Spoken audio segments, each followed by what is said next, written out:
Good evening, everybody. Welcome to our live stream tonight. I'm Rev Jim. I am an Anglican pastor, but I work in Africa. But I am licensed to the Diocese of Chichester. There we go. I attend my local church in the village. I've been involved in intercession for all my life, really, and I've greatly appreciated the privilege of being able to do so. Um, Sorry, excuse me, I'm being disrupted and excited. I I've always been interested in intercession all my life, and so I've grown little by little, deeper and deeper into it, and begun to understand that the intercession ministry is probably the key ministry in the church. It's like we are the SAS in front of the army, dealing with things in advance, as it were, so that the kingdom can advance.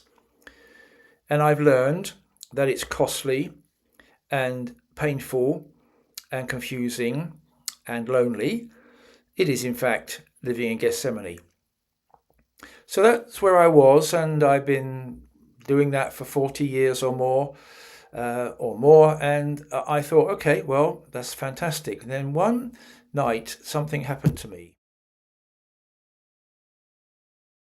We've only got the sound on this picture, so when I come to the slides, I'll have to pop back. Uh, what happened to me was this. Let me just explain it, then I'll explain that slide. Uh, I was downstairs in my house here in the southeast of England, and my wife had come up to our room, and I was locking up and so on, and that was fine. And suddenly I got this pain in my side. It was a very sharp, stabbing pain. It was extremely uncomfortable. And I thought, what's this? And it got worse and worse and worse until I could hardly stand. I was double over with this pain. I tried calling to Mary, my wife, but I couldn't get any sound out my mouth. So I tried to climb up the stairs or crawl up the stairs. And at the last 3 or 4 steps, I was having to pull myself up on the rails. I couldn't stand, I couldn't walk, I couldn't talk. And I didn't know what was happening. Eventually, I got into our bedroom and collapsed on the bed, and Mary was obviously very frightened.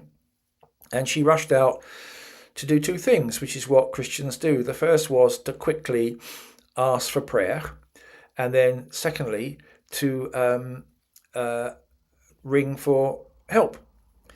And I was in such agony just in my left hand side. It was like a sword being thrust into my body. It was extremely painful. And then suddenly it went. And that was the beginning of my entry into deepest levels of intercession. I had to do a lot of thinking. I've been studying the old intercessors of the past all my life. I've read them all from St. Francis onwards. Francis and then through to Peter of Alcantara, John of the Cross, Teresa of Avila, Catherine of Siena, and on and on. I won't list them all. All the German intercessors and the Belgian intercessors and all that, the English ones, Julian of Norwich, Richard Rolles.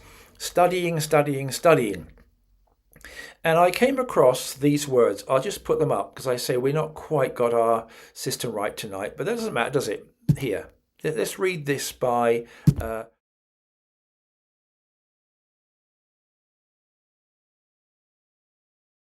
now that was St. Bonaventure writing about St. Francis and about Francis' experience on Laverna, where during the prayer he found the marks of the cross in his hands and his feet. And St. Bonaventure, that's what St. Bonaventure said, the marks were imprinted on his body. And that's the first incident of what we now call the stigmata. It is the impression of the cross in the body. And it's been going on ever since Francis. And the Catholic Church, who've kept a very careful record of this, reckon that since Francis, that's 1,000 years ago, there have been 300 experiences of this. Our latest would be Padre Pio. You can read on your browser if you like. And there have been other instances, what they call the invisible stigmata, that it leaves no mark, but the person has the agony of it. And I slowly came round to realise this. Surrender to the fact that that is what had happened to me on that night. Now, can I just say a few things about myself? First of all, I'm very much a feet on the ground person. I've studied intensely and in detail. I'm not swept along by things. I like to carefully evaluate before the Lord what he's saying, what he's showing, what he's doing. And that's my nature. If the Lord shows me something, then I want to pray, I want to evaluate, I want to see, is it in line with the Bible? Is it in line with the tradition of the church? That is my nature. So initially, for months and months and months and months, I refused to consider this possibility because I couldn't really believe that I would be standing in that tradition. And that is absolutely the honest truth. I fought for months and months and months. No, it's rubbish. It was just a terrible pain, and the Lord has relieved me of it, and so on.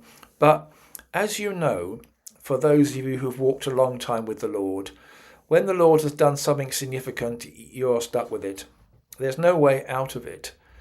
I wrestled and wrestled and wrestled to try and understand what had happened. And if we go back to Bonaventure, here. The marks were imprinted in Francis' body. And I had to accept that this has happened to me. And I just said to the Lord, I'm completely bewildered. I am shocked. You've picked the wrong person. You should pick, there's plenty of holy people around, really godly people. You should pick them. Me, I got feet of clay.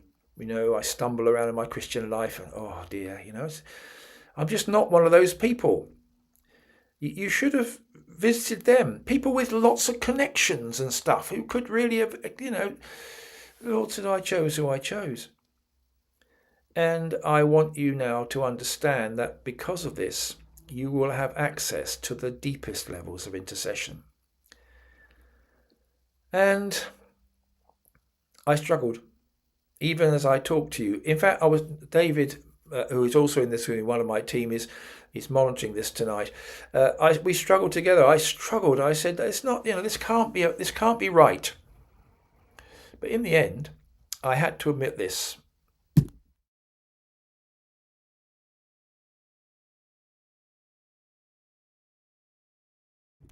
In the end, I surrendered. I thought I can't tell anyone. Well, I have to tell Mary because she was there, but I can't tell anybody else. Everyone will laugh or be shocked or think I'm being, arrogant or something. I'm not going to tell them. Mind you, anybody who wants to experience this pain is very welcome to it. I would have happily have given it away. I've never known anything like it in my life, and I've known plenty. So I kept it to myself.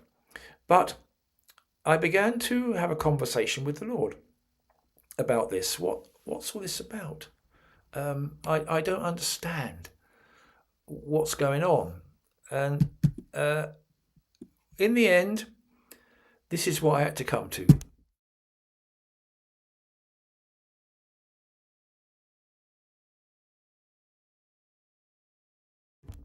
In the end, I had to surrender.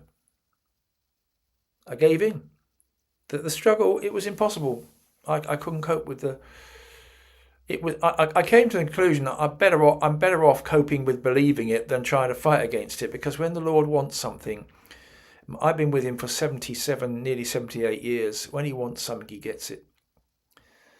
And he wanted this He wanted me to understand that I was now bearing in my body one of the marks of his crucifixion, as Francis had done, and all the others, and the more current ones, Alexandrina da Costa, Martha Robin, all the rest.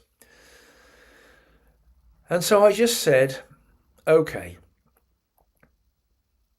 One of the things that you won't know, perhaps, but those that work with me will know that I've never pretended. I don't produce a press release. Everything's okay when it's not. I just tell the truth as I am and as it is. And this is the truth. God thrust the sword into my side that night and I nearly died. And I found it hard to accept that.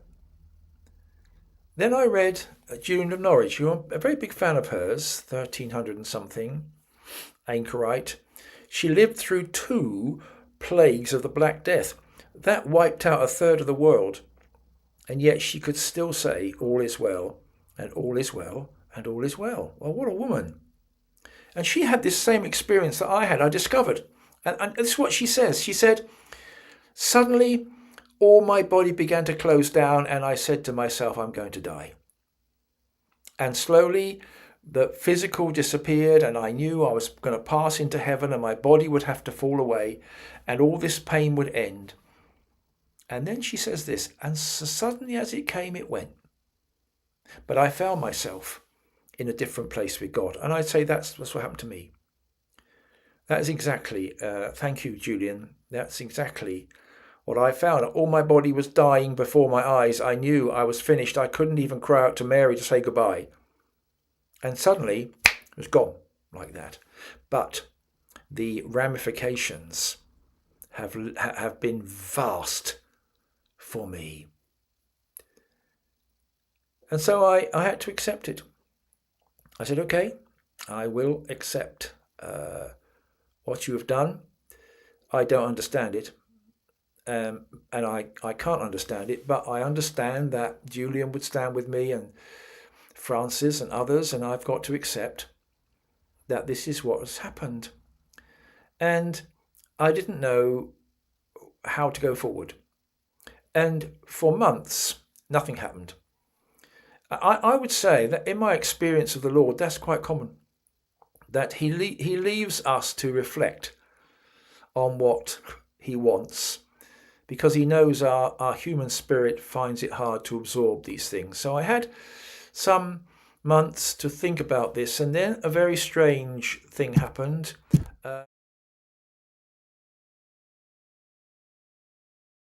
Right, it's because the sound has gone off. I'm in a bit of a muddle. Let's not worry about that. Okay, let's just do the best we can tonight, and we'll get it sorted out for next week. You would expect the enemy to muddle it up, wouldn't you? Anyway, I had a vision. Now I have lots of visions, loads, and I don't worry about that. I just, okay, it's the way I see things. I am both a prophet and a poet, and I guess therefore, like Ezekiel, I see things very pictorially. So, that's me. I had this vision. I was standing outside this huge black gate, massive. And I didn't know where I was. And then I heard voices from the other side.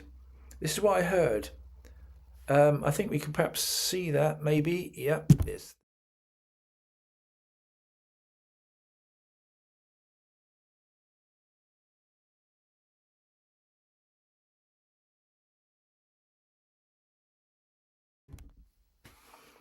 That's what I heard from the other side of these impenetrable doors.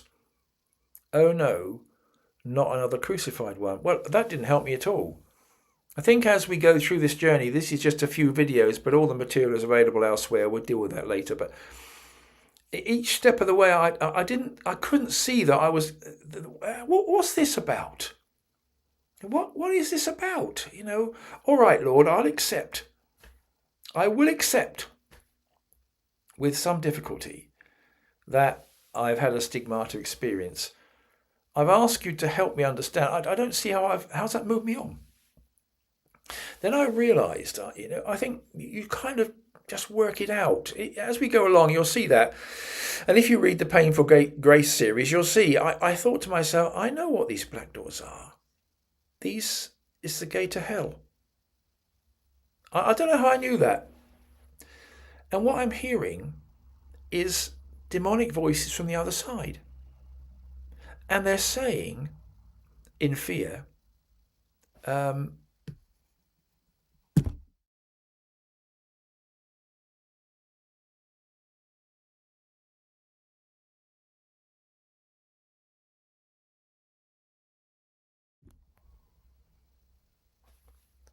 I just stood there bewildered. I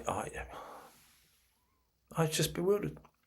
That's all I can say. I mean, I think if you'll get used to this, but what am I supposed to think about that? And then the Lord stood next to me, and he said this.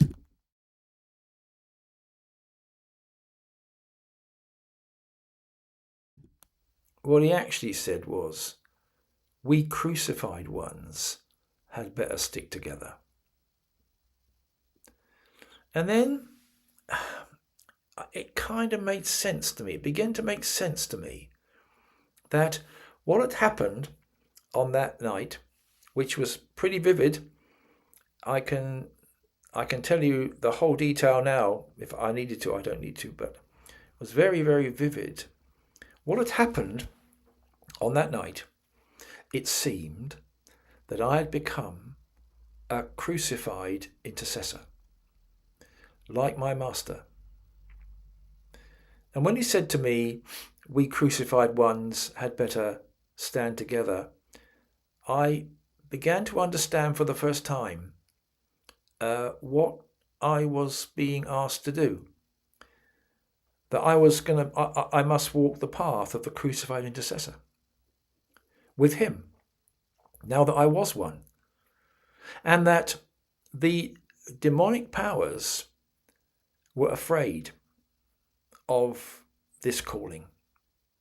That the crucified ones truly frightened him, because they are a reflection of the crucified one who they are absolutely terrified of. I began to see that I was kind of made in the image of my master. As he interceded in Gethsemane, I spoke about that on an audio today, you might have heard it.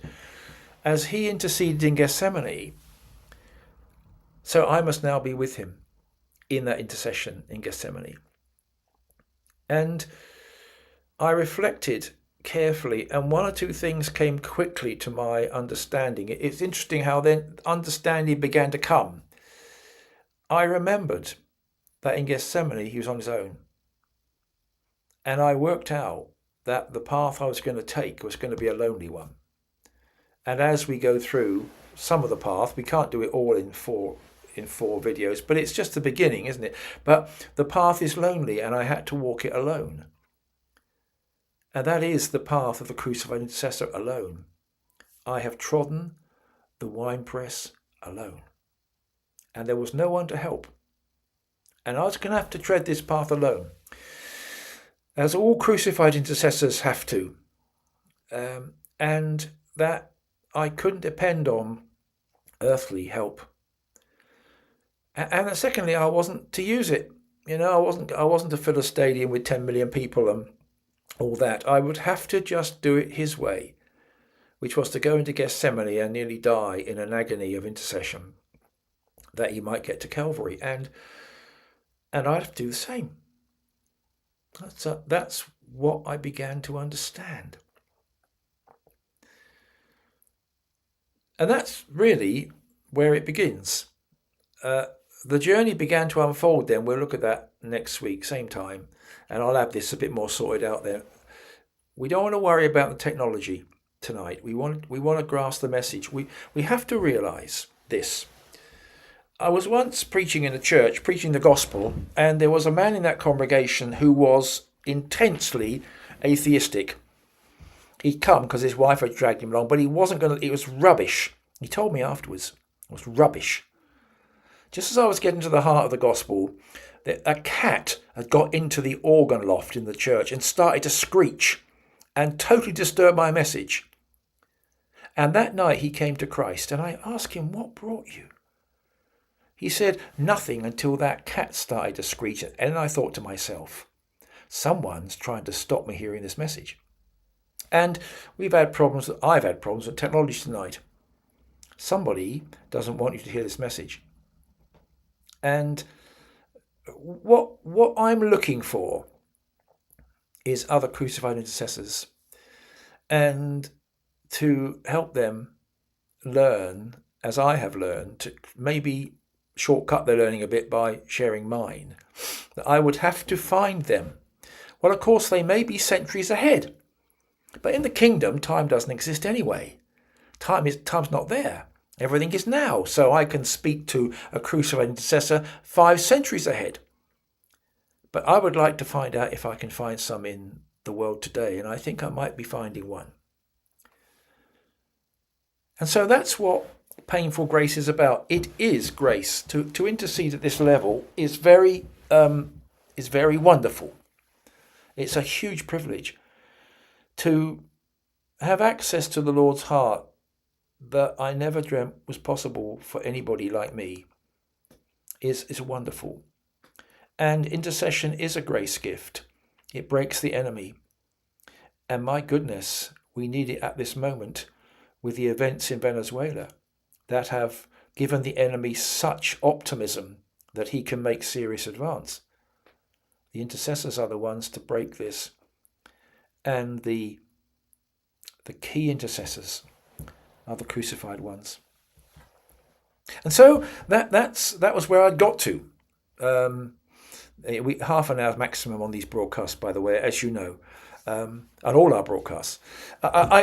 So here I was. You're looking at me and thinking, what is this? Well, this is what I had become. I had become a crucified intercessor with the wound of the stabbing of the sword in my side. That's what I had become. It takes me an awful lot to tell you that. My this is me. Well, that's fine. I'm not telling anybody. I'm going to keep it to myself. But the Lord just says, son, you can't keep it to yourself. I didn't reveal this to you to keep it to yourself. You belong to a community, and you must share it. So finally, I got to that point. And then when I had the vision of the gates of hell, and when I heard the voices beyond it saying, not another crucified one, I realized what I was. And when the Lord stood next to me and said, we crucified ones, so better stand together, I began to realize what I would have to do. Now, I guess those who listen to this, which is probably very few, because I'm not a great influential person. I don't have 1 million people on my list. I don't want them. But maybe 1 or 2 who are feeling the call to deepest intercession might be listening. You won't all be crucified intercessors. I think one of my jobs is to open the deepest levels to some of you.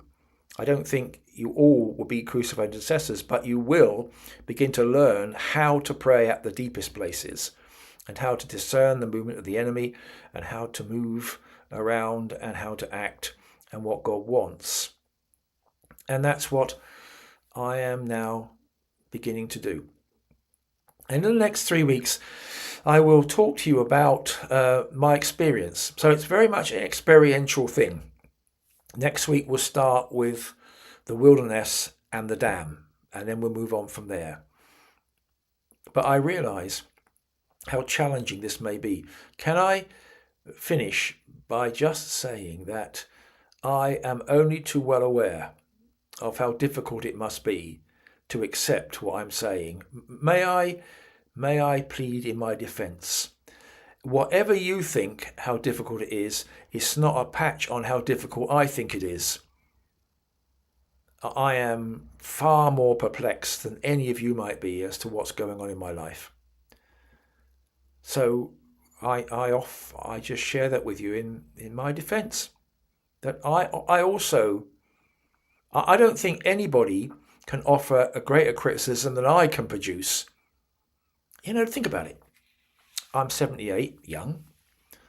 I have no connections. I don't belong to a big church. I work in Africa with my own mission. That's true, but I don't have any connections in Africa. I don't have any connections anywhere. I said to the Lord, you sure you got the right man? Why didn't you pick someone who could really spread this far and wide? He said, I pick who I want. And I guess he's picking someone that can't do anything. Then all the glory will be his. Not found this an easy broadcast tonight, and doubly difficult with the fact that the technology is being awkward. My fault. We'll sort it out. Thank you for watching.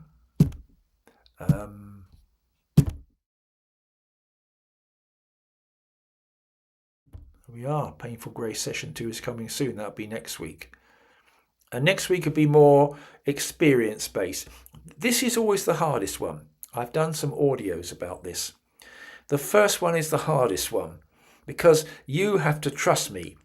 And that's a big step. But if you can trust me knowing how unsure I am and how critical I am of myself, if you can trust me along those lines, then we can walk the next 3 weeks through the experiences. And I think they will begin to expand and help you understand. I can only ask you to consider coming back next week, same time, same place, and seeing where we go. Thank you so much for watching. It's very much appreciated. God bless.